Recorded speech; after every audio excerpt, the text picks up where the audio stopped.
Hello बच्चों, welcome to An Academy and welcome to Let's Crack 9th and 10th channel where you study from the best team of educators with the best quality content and a great learning experience.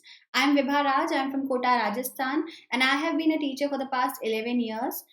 This is a link on An Academy through which you can connect with me and get to know more information about me. You can also follow me to get all the upcoming lecture links in the platform.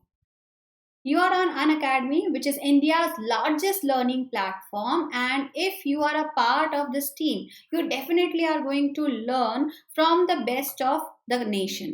क्या क्या चीजें आपको मिलती हैं? Let me just tell you this in detail. You get daily live classes. That is, it is a absolute classroom experience जिसमें आप अपने educator के साथ में इंटरैक्ट कर सकते हैं, डिस्कशंस में एंगेज हो सकते हैं, आप डाउट्स पूछ सकते हैं और क्लास में लाइव पोल के अंदर आंसर कर सकते हैं. तो it will be like a live classroom experience and live test and quizzes. Once you are a part of the plus subscription team तो आपको टाइमली इवैल्यूएशन टेस्ट मिलेंगे, क्विजेस मिलेंगे जिसके थ्रू आप एनालाइज कर सकते हो कि आपकी परफॉर्मेंस में अभी कितनी और तैयारी करनी बाकी है.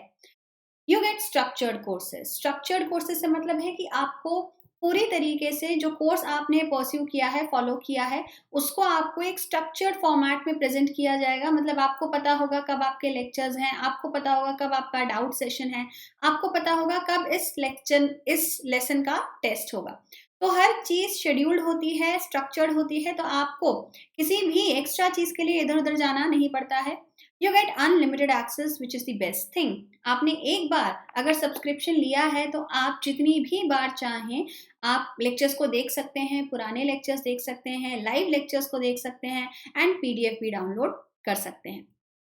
इन सब फैसिलिटीज के साथ में एक और एडिशनल फैसिलिटी आपको मिलती है which is free live classes. Now this facility is free of cost and anybody can take use of this facility. इनको कहा जाता है special classes. Almost all the educators are present on the free live classes, on the special classes, and they are taking very innovative sessions here on the special class. So you can start attending these special classes to get to know about the Unacademy platform in a better way. You get to prepare with such good educators. There are many educators here to teach you. And you are covering all the subjects: maths, social science, Hindi, science, English. आपका board के सारे subjects यहाँ पे cover होते हैं, तो आपको किसी भी एक्स्ट्रा चीज के लिए इधर उधर जाना नहीं पड़ेगा. यूजुअली सारे सब्जेक्ट्स आपको नहीं मिलते हैं किसी एक प्लेटफॉर्म पर यहाँ अनअकैडमी पर आपको ये सब मिल रहा है. इन सब फैसिलिटीज को लेने के लिए आपको एक बहुत सिंपल प्रोसेस को फॉलो करना है. आपको अपने फोन के प्ले स्टोर में जाना है और अनअकैडमी लर्निंग ऐप जो है उसको डाउनलोड करना है. Then go on this tab and इसके ऊपर अगर आप क्लिक करेंगे तो आपको सीबीएसई सेक्शन मिलेगा और उसमें आपको क्लास 10 आपको चूज करनी है. अब once you do that, you get these many subscription options. These many subscription options में से आप कोई भी अपनी पसंद का चूज कर सकते हैं. You can go for 1 year subscription, 2 year subscription or 3 year subscription. And if you use the code VRCBSE, repeat कर रही हूँ, VRCBSE कोड, रेफरल कोड का अगर आप इस्तेमाल करेंगे तो आपको 10% का डिस्काउंट मिलता है. मतलब ये जो प्राइस है इस कोर्स की ये रिड्यूस हो जाती है 10% और आप सिर्फ 28,800 पे कर रहे हैं for a 3-year course. That is class 10, 11 and 12. This is a very reasonable price जो आप पे कर रहे हैं. तो जल्दी से जल्दी आ जाइए, आप अनअकैडमी के ऊपर सब्सक्रिप्शन लीजिए and don't forget to use the code VRCBSE. You can choose a course of your choice. आप 1 year का ले सकते हैं, 2 year का ले सकते हैं, 3 year का ले सकते हैं. 1 year में आप क्लास 10th पढ़ेंगे, 2 year में आप क्लास 10th एंड 11th पढ़ेंगे, 3 years में आप क्लास 10, 11 एंड 12. मतलब आपके रेस्ट ऑफ स्कूल ईयर का पूरा आपने इंतजाम किया है in the 3-year course and it is so reasonable. आप पर मंथ ₹800 भी नहीं पे कर रहे हैं. इससे सस्ता और कोई कोर्स आपको नहीं मिलेगा, right? So hurry up, come on the plus theme and let's crack it. आज का हमारा जो चैप्टर है लेट्स रिवाइज वाले सेशन के अंदर इट इज पावर शेयरिंग. हम लोगों ने ऑलरेडी हिस्ट्री वाला पोर्शन रिवाइज किया है और अब हम रिवीजन करने जा रहे हैं हमारे पॉलिटिकल साइंस के सबसे पहले चैप्टर का, पावर शेयरिंग का. पावर शेयरिंग एक बहुत इजी टर्म है to use. but it is a very difficult term to implement and to actually execute on the political system of a country. हम जब दुनिया के अंदर देखते हैं तो दुनिया में हमें बहुत सारे तरीके के गवर्नमेंट सिस्टम्स देखने को मिलते हैं, and not every country is democracy as we may assume. तो democracy no doubtedly is the most popular form of government in the world, and democracy stands for rule of the people, जहां पर आप जनता decide करती है कि वो किन के द्वारा रूल किए जाएंगे. ठीक है. On the other hand we have another form of government which is known as dictatorship, जो आपको नॉर्थ कोरिया में देखने को मिलेगी, जहां पर there is one person who is dominant, who is powerful, and he with the help of the army, with the help of strength, starts taking control of the nation and commands on the basis of power. ये power के base पर rule करते हैं. The third is Republic. Republic का मतलब होता है जहां पर जो हेड ऑफ द नेशन है, जो भी देश को लीड कर रहा है, वो इलेक्टेड होगा. जैसे हम ब्रिटेन का एग्जाम्पल लें, ब्रिटेन इज द डेमोक्रेसी. वहां पर government is chosen by the people, but that country is not a republic. Republic नहीं है, क्यों? क्योंकि वहां पर head of the country is still the queen, और क्वीन एक इलेक्टेड पर्सन नहीं होती. On the other hand Bharat जो है, भारत एक डेमोक्रेसी भी है और एक रिपब्लिक भी है. Aristocracy which is another form of government which is rule of the rich, जहां पे रिच लोग, अमीर लोग पावर को अपने पास में रखते हैं. सऊदी अरेबिया जैसे बेल्ट में आपको ये रूल देखने को मिलता है. वी हैव मोनार्कियल रूल, राजा का रूल होता है, जैसा अब तो ऑलमोस्ट सब देशों से खत्म हो गया है, but we have witness this in the old era, in the nationalism in Europe chapter, king या queen का rule. And the last is anarchy, which is no rule at all. मतलब जब बिल्कुल सारा शासन खत्म हो गया है, लोग अपने हाथों से सारे डिसीजंस ले रहे हैं और इनको किसी के कमांड की ज़रूरत नहीं पड़ रही है. तो एनार्की इज टोटल केओस, जहाँ पर किसी का कोई रूल नहीं है, इट्स गुंडा राज. ठीक है. तो we find that throughout the world in different formats the power sharing is witnessed. but ये जो power sharing है, ये अलग अलग तरीकों से जो हो रही है, कई तरीके तो सक्सेसफुल हैं, कई तरीके उतने सक्सेसफुल नहीं हैं. तो हमें सोचना पड़ता है, हमें खुद रैशनलाइज करना पड़ता है कि अगर हम पावर शेयरिंग करते हैं अपने देश में, तो हमें किस फॉर्मेट को फॉलो करना है, या फिर एट द एंड पावर शेयरिंग करनी है या नहीं करनी है. तो let's look into the chapter and see with the help of 2 stories कि अगर आप पावर शेयरिंग करते हैं तो क्या रिजल्ट निकलते हैं, और अगर आप पावर शेयरिंग नहीं करते हैं तो क्या रिजल्ट निकलते हैं. हम दुनिया में पावर का डिवीजन 2 तरीके से देखते हैं बच्चों. एक है यूनिटरी फॉर्म ऑफ गवर्नमेंट, एक है federal form of government. In the unitary form of government, जैसा टर्म ये यूनिटरी अपने आप में कह रहा है, it is a single government rule. Uni का मतलब होता है वन. ठीक है. So central government holds the power and all the local bodies are controlled by the centre. Whatever the center says is implemented without any question. The local authorities, the subunits, have no say in the decision making process. So we have unitary form of government where there is only central government. On the other hand, we have a federal form of government. Federal is where power is divided, where the central authority shares its power with the subunits, with the state governments, and the state governments have a level of autonomy with them. State governments are free to take decisions on their own, and they can make changes on their own. So we find that countries like India, Nepal, US and Iraq and Germany, they practice a federal form of government. On the other hand, China, France, Myanmar, Singapore, UK, in these nations we witness a unitary form of government.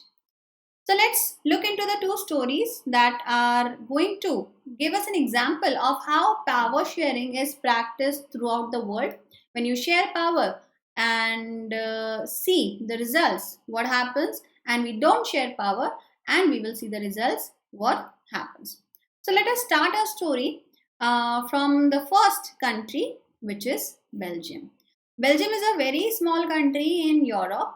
In 1830, it gained its independence from Netherlands,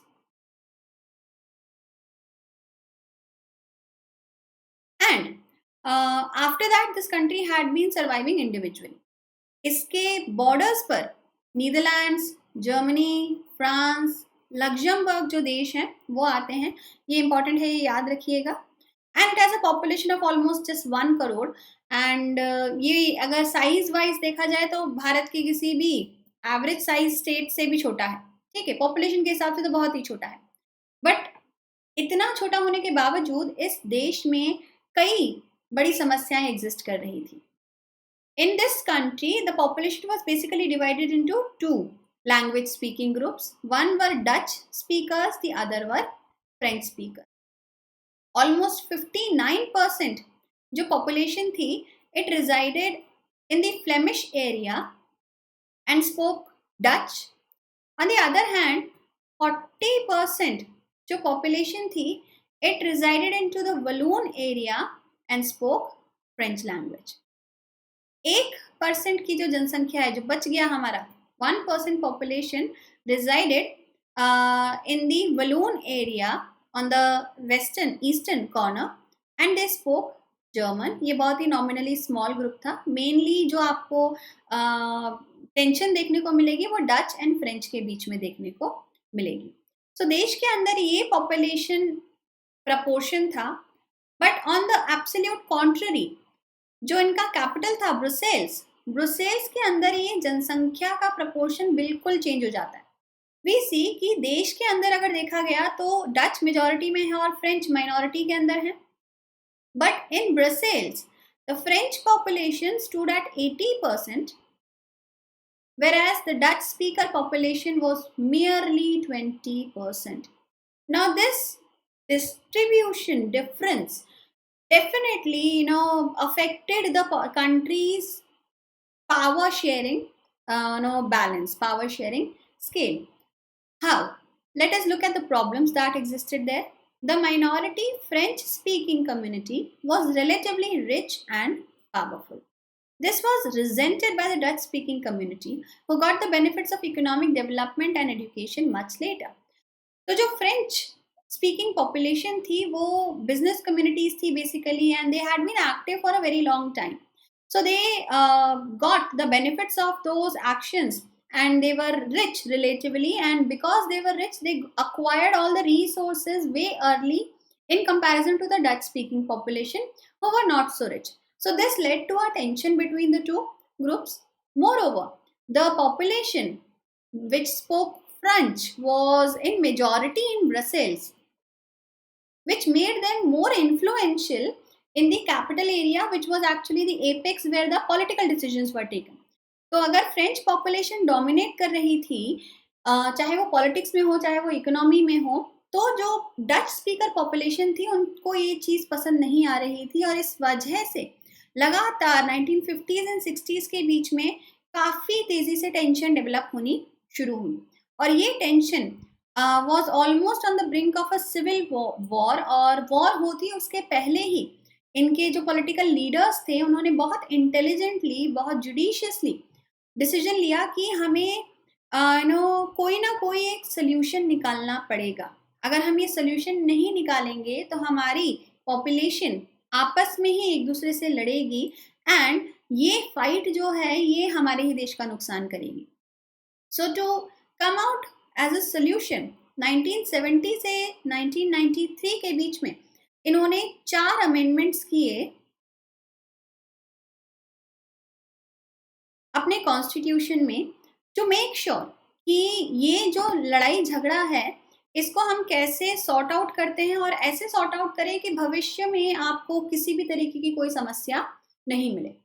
तो let me tell you in detail what were the 4 amendments. सबसे पहला देखते हैं, a constitution which prescribed that the number of Dutch and French speaking ministers shall be equal in the central government. No single community can take decisions unilaterally. मतलब अगर हम union centre में बात करते हैं तो Dutch speaking ministers and French speaking ministers बराबर होंगे। इन दी सेंट्रल गवर्नमेंट दोनों इक्वल होंगे,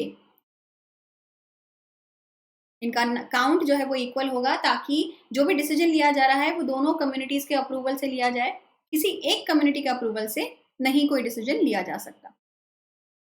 the state governments are not subordinate to the central government. हमने सेंट्रल गवर्नमेंट के कंट्रोल में स्टेट गवर्नमेंट को दिया है, but the state governments will have separate, or I can say they will be equally powerful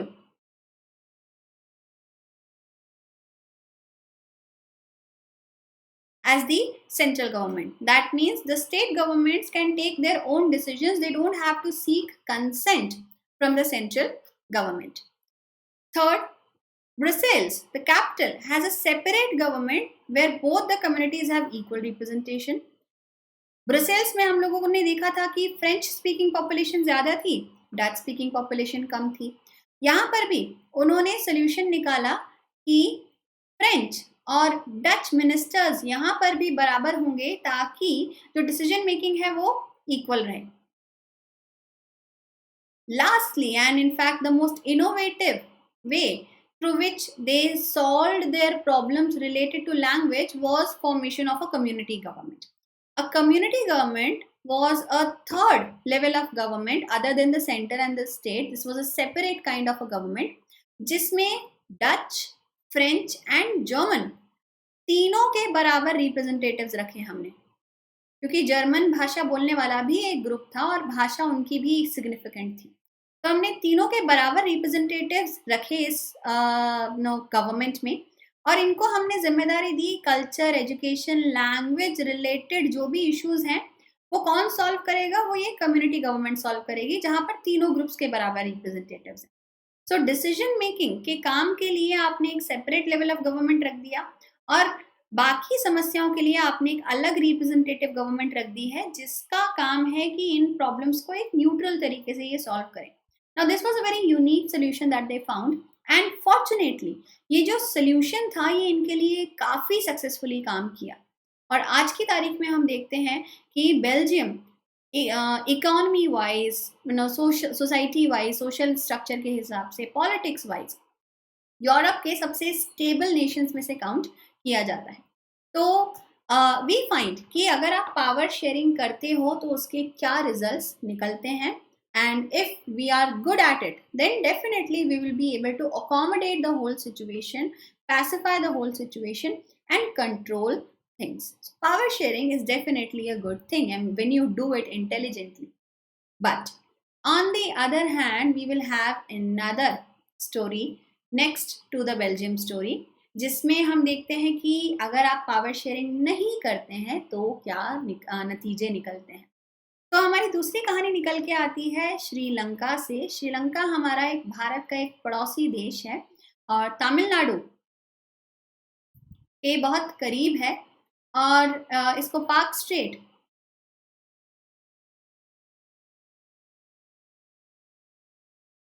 Bharat और श्रीलंका के बीच में एक नेचुरल बॉडी के तौर पे देखा जाता है। Sri Lanka was also a colony of the British, and in 1948 they gained independence from the British Empire. Right? When they gained independence, at that time the population structure of Sri Lanka was 74% population spoke Sinhala language, 18% population spoke Tamil language. So Sinhala language बोलने वाले majority के अंदर थे, and Tamil language बोलने वाले relative बहुत minority के अंदर थे। ये तमिल लैंग्वेज बोलने वाले जो थे ये भी दो टुकड़ों में बटे हुए थे। एक तो थे नेटिव तमिल्स जो श्रीलंका के ही थे, they were almost 13%, and then we had the Indian Tamils who were 5% of the total population. These were the people जो at the time of the British Empire as an indentured labor यहाँ पर भेजे गए थे काम करने के लिए, and many of them decided to stay So they are merely 5%, and overall अगर देखा जाए तो Tamil speaking population was very very less in comparison to the Sinhala speaking population. When this country gained independence, they went through a normal democratic system, and they wanted to create a government which was chosen by the election. Now we would say that because 74% population was Sinhala speaker, so the government which was created, that was pro Sinhalas. They were a group supporting the Sinhala population. Most of the Sinhala speaking people are Buddhist, while most of the Tamils are Hindus or Muslims. This was another difference between the two groups कि 74% population Sinhala तो बोल ही रही है, but ये ज़्यादातर जो सिन्हाला भाषा बोलने वाले ग्रुप से they practice Buddhism, which was a religion which transferred to Sri Lanka from India. और जो तमिल स्पीकिंग पॉपुलेशन है वो हिंदू या मुस्लिम रिलीजन को बिलोंग करते थे, और ओवरऑल पूरी जनसंख्या में से ऑलमोस्ट 7% ऐसे थे जो क्रिश्चियन लैंग्वेज जो है उसको, क्रिश्चियन रिलीजन जो है सॉरी, उसको प्रैक्टिस किया करते थे. ठीक है, तो ओवरऑल पूरे देश के अंदर सिन्हाला ग्रुप जो है वो मेजॉरिटी के अंदर निकल के आ रहा है. In 1948, after the country gained independence, there appeared a democratic election, and in that democratic election a majoritarian government was formed. Majoritarian government is a government in which the majority group creates a government to dominate over the minority group, and the minority group is not even considered for anything. So majoritarian rule जो था इन्होंने अपनाना शुरू किया, and 1956 में इन्होंने एक act पास किया, एक कानून पास किया, जिसके थ्रू इन्होंने दो बड़े मेजर चेंजेस किए. सबसे पहला, सिन्हाला लैंग्वेज जो थी इसको इन्होंने एक्सेप्ट किया एज द ऑफिशियल लैंग्वेज. मतलब आपने तमिल भाषा को डिसरिगार्ड किया है और आपने एक ही भाषा को राष्ट्रीय भाषा घोषित कर दिया. दूसरा, उन्होंने बुद्धिज्म को फॉस्टर करने का भी प्रॉमिस किया. इनडायरेक्टली उन्होंने बुद्धिज्म को नेशनल रिलीजन डिक्लेयर किया. तो उन्होंने जो एक ग्रुप था देश का उसको प्रायोरिटी पर लिया, उसको अपने प्रेफरेंस में लिया, और जो दूसरा ग्रुप था, माइनॉरिटी ग्रुप था, उसको पूरी तरीके से डिसरिगार्ड कर दिया. अब इसका रिजल्ट ये निकला कि जैसे ही ये कानून इम्प्लीमेंट होता है, सारे फेवर्स जो थे वो Sinhala speaking and Buddhism practising groups को जाने लगे. कि सारी गवर्नमेंट जॉब्स जो थी, जितनी यूनिवर्सिटी ओपनिंग्स थी, वो सारी के सारी सिन्हाला स्पीकर्स को आपने देनी शुरू कर दी. और इसका रिजल्ट ये निकलता है कि Tamilians started feeling alienated in their own country. तो अब टेंशन जनरेट होती है सिन्हाला स्पीकर्स और तमिल स्पीकर्स के बीच में. Majoritarian rule in Sri Lanka, what were the problems?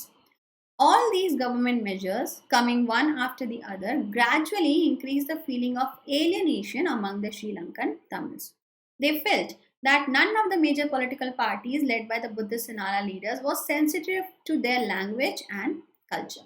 They felt that the constitution and government policies denied them equal political rights, discriminated against them in getting jobs and other opportunities, and ignored their interests. So इनका dissatisfaction, जो minority group है उसका dissatisfaction यहाँ पे visible होना शुरू हुआ, and अब टेंशन बढ़नी शुरू होगी. क्या नतीजा निकला श्रीलंका के इस टेंशन का? There appeared a civil war. A civil war is a situation जहाँ पर एक देश की within दो communities, now this can be religious communities, this can be social communities, this can be cultural communities, language communities, so two communities within the nation, when they start fighting with each other, this type of war is known as a civil war. So as a result, tensions between the Sinhala and the Tamil communities strained over time.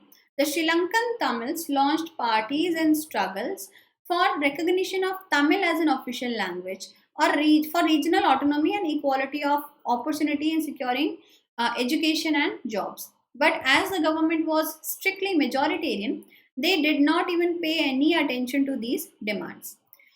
इन्होंने फिर eventually 1980s में एक और demand की कि हमें आप तमिल ईलम दे दीजिए. That was basically in the eastern zone of Sri Lanka, a zone which was majorly a settlement of the Tamilians. तो उन्होंने ये डिमांड किया कि आप, if you are not giving us any right in the country, at least give us a separate independent territory which will be identified as Tamil Elam, Elam meaning state, and then we will not bother you. But this demand was also declined. इस demand को भी जो government थी उसने मना किया और in fact बहुत ब्रूटली इस डिमांड को सप्रेस किया गया था. And it was the point जहां से सिविल वॉर जो है वो ट्रिगर होती है, सिविल वॉर जो है वो जनरेट होती है. ठीक है, इसका असर क्या होता है कि इनके देश के अंदर लगातार वायलेंस आई. कई यहाँ पे ग्रुप्स खड़े होते हैं जिसमें एक सबसे बड़ा ग्रुप था which was called LTTE, liberation tigers for Tamil Eelam. ये ग्रुप खड़ा होता है और ये ग्रुप जो था इसने वायलेंस स्प्रेड करना शुरू किया in the whole of Sri Lanka. इन्होंने गवर्नमेंट से बदला लेने के लिए गवर्नमेंट पे अटैक किए, मर्डर्स हुए कई सारे, और इनके लोग जो थे वो छुपने के लिए भारत का तमिलनाडु राज्य जो था वो उनके लिए एक सेफ हार्बर बन गया.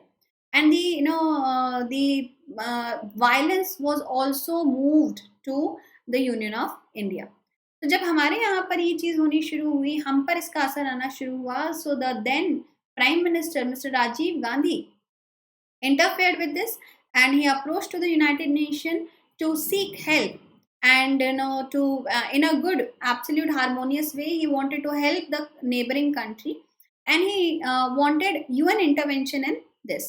So when the UN intervened, उनका एक पीस कॉर्प यहाँ पे आता है जो फिर ब्लडशेड वो भी करते हैं, जो भी उनको सामने नजर आता था, जो भी डाउटफुल लगता था वो उन सबको मार देते थे. एंड ये चीज़ें इन्होंने श्रीलंका में कंट्रोल में लाई. बट जो श्रीलंका के ग्रुप्स थे उनकी नज़र में राजीव गांधी एक दुश्मन बन गए क्योंकि उन्होंने उनके पूरा जो मिशन था उसको डिस्ट्रॉय किया था. और राजीव गांधी जी का फिर असैसिनेशन होता है. तमिलनाडु में ही वो एक रैली के लिए गए थे और एक फीमेल जो बॉम्बर थी उन्होंने खुद की बॉडी के ऊपर बॉम्ब बांधा and she went and approach to Rajiv Gandhi and she triggered the bomb and she died and along with her Rajiv Gandhi ji also died. तो किस तरीके से भारत पर भी असर होता है श्रीलंका के इस प्रॉब्लम का. And this was actually a consequence that when you don't share power, what are the results that you may face. तो दोनों कहानियों से हमने क्या सीखा? एक बेल्जियम की कहानी थी, एक श्रीलंका की कहानी थी.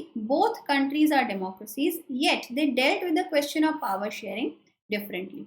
दोनों ही देशों ने अपने अपने अलग अलग तरीके से पावर शेयरिंग से डील किया, पावर शेयरिंग के क्वेश्चन को उन्होंने सॉल्व किया. In Belgium, the leaders have realized that the unity of the country is possible only by respecting the feelings and interests of the different communities and regions. Such a realization resulted in mutually accepted arrangements for sharing power.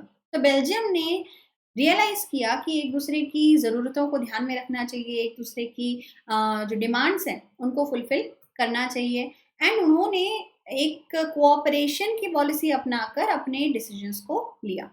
On the other hand Sri Lanka आपको एक contrasting example देता है कि जब एक community दूसरी community को dominate करने के लिए आ जाती है तो वो कैसे डिसरिगार्ड करना शुरू कर देते हैं माइनॉरिटी कम्युनिटीज़ के डिमांड्स को, उनकी रिक्वेस्ट को, एंड आपकी यूनिटी जो है ओवरऑल उससे अंडरमाइन हो जाती है.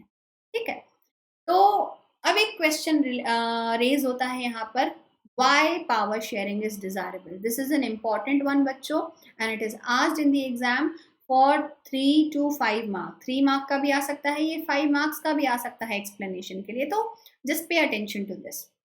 Why power sharing is desirable? This question has 2 answers, for moral reasons and for prudential reasons. So let me explain the moral reasons first. Moral शब्द से मतलब होता है जहाँ पर आप वैल्यूज का ध्यान रख रहे हैं, जहाँ पर आप you are truthful and you are honest and you are helping each other and you are respecting the other. तो moral अगर हम डेफिनेशन निकालते हैं डेमोक्रेसी की, तो डेमोक्रेसी का बेसिक डेफिनेशन कहता है rule of the people. It says rule of people. And when we say the term people, people does not just involve the men, people does not involve just the white, people does not involve only the women. People शब्द सभी को include करता है. So when we are in a democracy, the very spirit of democracy involves power sharing with those affected by its exercise. जितने भी लोग एक territory में हैं और एक गवर्नमेंट के अंडर आते हैं, they are all affected by the exercising of democracy. People have the right to be consulted and have equal participation in the government. Everybody within the country has the right to participate in the decision making process of the nation. It creates a legitimate government. It creates a legal form of government, which is, through participation and through the acquiring of stake in the system, taking responsibility in the system. So power sharing इसीलिए desirable है कि अगर आप claim कर रहे हो आपका देश डेमोक्रेसी है और आप लोगों में भेदभाव कर रहे हो किसी भी तरीके का, तो फिर आपका देश डेमोक्रेसी नहीं हो सकता. ठीक है. So it is the very spirit of democracy. On the other hand we have a prudential reason. Prudential का मतलब होता है वाइज. वाइज मतलब इंटेलिजेंट. तो what is intelligent, what is wise in power sharing? अगर आप पावर शेयर कर रहे हो तो it reduces the possibility of conflict between the social groups.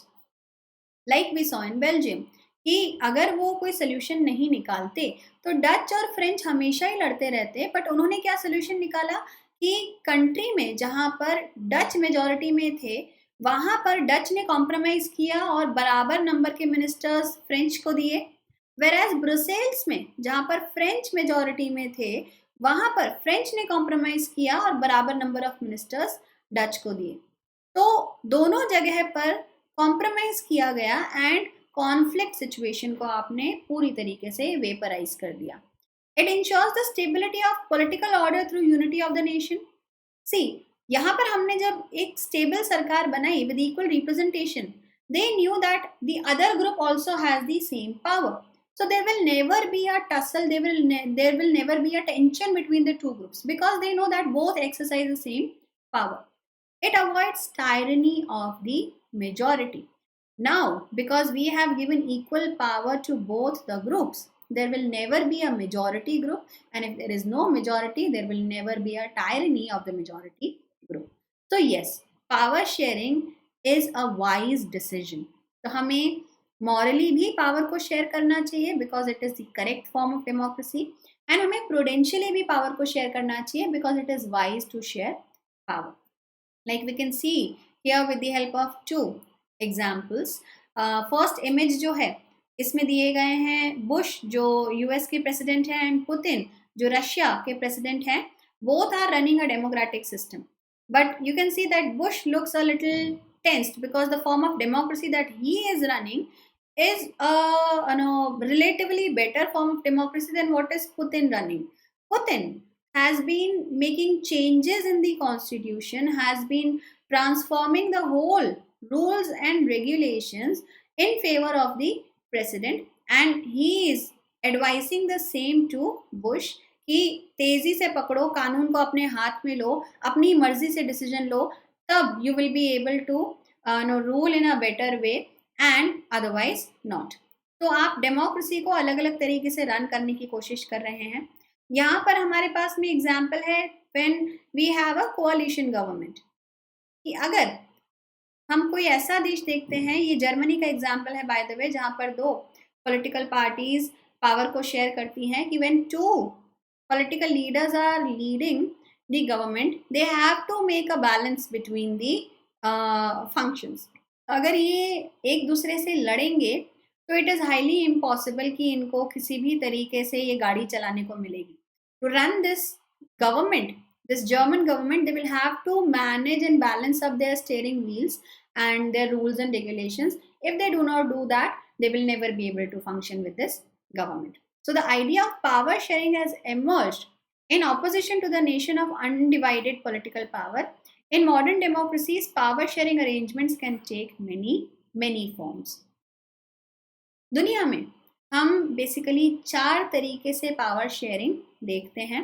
We have the horizontal distribution of power, vertical distribution of power, power sharing among different social groups, and power sharing among political parties, pressure groups, and movement groups. So let's start with the first one, which is horizontal sharing of power. Horizontal sharing of power का मतलब है आप legislature, executive और judiciary के अंदर power को share कर रहे हो. These are known as organs of the government. Organs, अगर मैं इस वर्ड को देखूं तो ऑर्गन्स हमारी बॉडी में बहुत सारे होते हैं और वी कैन नेवर से कि कोई एक ऑर्गन ज़्यादा ज़रूरी है in comparison to the other organ. It is the combination of all the organs in our body that makes the whole body function in a smooth manner. So we find here that legislature, executive and judiciary are sitting on a horizontal platform. All of them exercise the same power and are interdependent as well as independent of each other. The legislature makes the law, the executives administers or executes the law, the judiciary, they interpret the law. They are independent of each other. The judiciary cannot be affected by any other institution. The executives cannot be affected by any other institution, and the legislatures cannot be affected by any other institution. But if they tend to make a mistake, then the other institutions can intervene and interfere. Okay, so legislature, executive and judiciary are sharing power. They are not just independent, they are interdependent as well, right? Secondly, vertical power sharing, your vertical distribution of power. When we are saying vertical, that means whatever is at the head is most powerful and whatever is the bottom is the least powerful. So we have the central government at the top, which is highest power holding authority in our country in a vertical system of power division. Then the state government, municipality and gram panchayat. तो यहाँ पर आप इसको ऊपर से नीचे लिख रहे हो, यहाँ पर आप इसको ऐसे नहीं लिख सकते, सेंटर, स्टेट, म्यूनिसिपैलिटी और या ग्राम पंचायत, आप ऐसे नहीं लिख सकते. आपको ऊपर से नीचे ही लिखना पड़ेगा क्योंकि ये बराबर पावर को एक्सरसाइज नहीं कर रहे हैं. ठीक है. So it consist of general government for the entire country, federal government, central or union government. Governments at the provincial or regional level are called by different names in different countries. We can say that both of these stand on the singular platform, but yes, the central government will always be on the top. Okay. The third type of power sharing is between different social groups. Now, Bharat से अच्छा example यहाँ पे और कोई नहीं आ सकता है. Bharat it's a nation of multiple diversities. And in this diverse country, we need to make sure that we are sharing powers with every section of the society. So let us start by its example.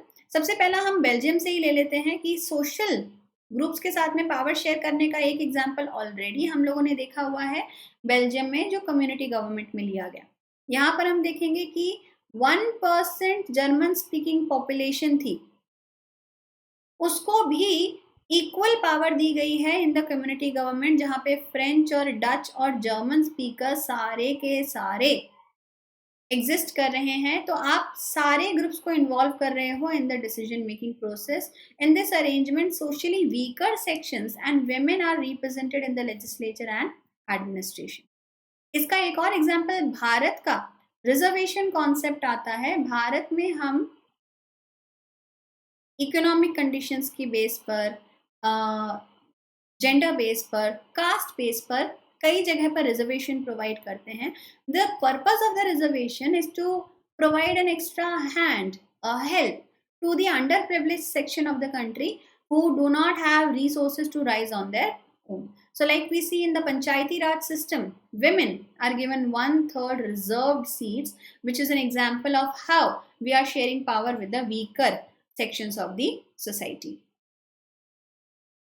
So here is this example that I just gave you. In India, reserved constituencies in assemblies and the parliament of our country is an example. This method is used to give minority communities a fair share in power. Power sharing among different political parties, pressure groups, and movements.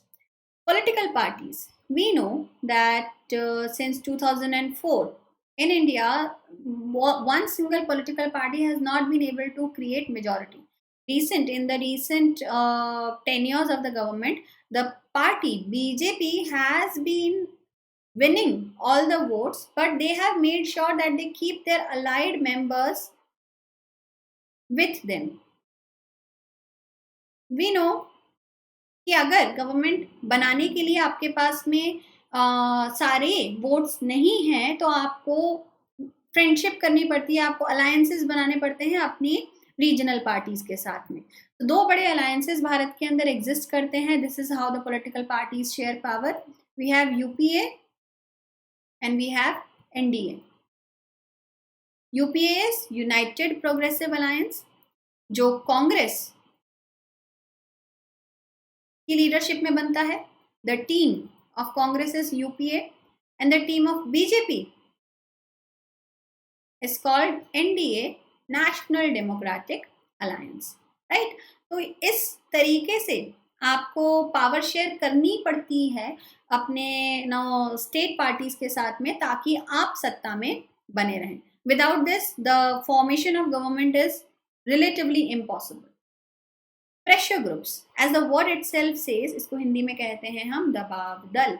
जो pressure groups हैं, they are organizations which put pressure on the government from outside और indirectly. जैसे doctors हैं, lawyers हैं, students हैं. अगर आप की सरकार ने कोई डिसीजन लिया है and you are not happy with this decision, हमारे पास में क्या वेपन होता है to approach to the government. We can go for rallies, we can go for demonstrations, we can go for dharnas, and through this way we can put pressure on the government to make changes in the law or to fulfill whatever we are demanding. तो हम देखते हैं कि इस तरीके से जो भी ग्रुप्स बनाए जाते हैं, चाहे वो डॉक्टर्स के हों, स्टूडेंट्स के हों, लॉयर्स के हों, टीचर्स के हों, तो ये ग्रुप्स कहलाते हैं दबाव दल या प्रेशर ग्रुप. प्रेशर ग्रुप और इंटरेस्ट ग्रुप दोनों सेम होता है, and they are not directly participating in the government, but they are putting pressure in the government from outside. These are created by common people as well as politically affluent groups. अब pressure create करने के लिए अगर आप कोई भी दल बनाना चाहते हैं, कोई भी ग्रुप बनाना चाहते हैं, तो हमारा कॉन्स्टिट्यूशन हमको उस चीज़ की परमिशन प्रोवाइड करता है, and it can be made by anybody, either a common person और politically affluent people. The last type of power sharing would be movement groups. Movement groups are a enlarged version of the pressure groups. Pressure groups usually छोटे होते हैं, इसके अंदर थोड़े members होते हैं और इनका एजेंडा जो है वो भी लिमिटेड होता है. But on the other hand कभी कभी क्या होता है कि ये जिस मुद्दे के लिए आंदोलन कर रहे थे, वो मुद्दा इतना बड़ा हो जाता है कि ये मास मूवमेंट में कन्वर्ट हो जाता है. मास मूवमेंट का मतलब होता है जब बहुत सारे लोग आपके आंदोलन के साथ में जुड़ जाएं and it has a national impact, जैसे हम इंडियन नेशनल मूवमेंट कहते हैं. तो जब बहुत सारे लोग आपके आंदोलन से जुड़ जाते हैं तो इसको मास मूवमेंट कहा जाता है, and they are definitely a better tool to put pressure on the government. तो गवर्नमेंट आंदोलनों से भी अफेक्ट की जा सकती है, इन विच these are large groups of mass mobilization and they have a higher impact on making changes in the political scenario of the nation. ऐसे बहुत सारे आंदोलन हैं. आपके पास में एक बहुत अच्छा एग्जाम्पल आता है. इस पूरी सीरीज को अगर मुझे प्लेस करना है तो हमारे पास में आता है आप पार्टी का एक एग्जाम्पल. आप party was initiated as a pressure group. Anna Hazare जी का एक आंदोलन था लोकपाल बिल के लिए, उससे इसका जन्म माना जाता है as a pressure group. This converted into a movement and eventually it grew into a political party. So how the series moves on, आपको अगर सरकार पे प्रेशर डालना है तो आप इस तरीके से भी पावर को शेयर कर सकते हो। इफ प्रेशर ग्रुप की बात मान ली जा रही है तो मतलब सरकार ने अपनी गलती को माना है और अपनी पावर को शेयर किया है with the common people.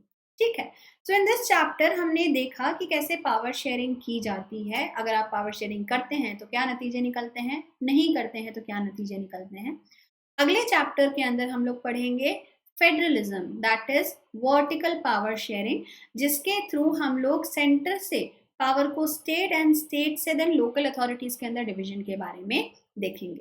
Right, आप लोगों के लिए ये सीरीज रिवीजन के लिए है बच्चों, तो आप जो भी पढ़ते हैं just make sure that you are putting up questions, asking doubts and prepare in a written form.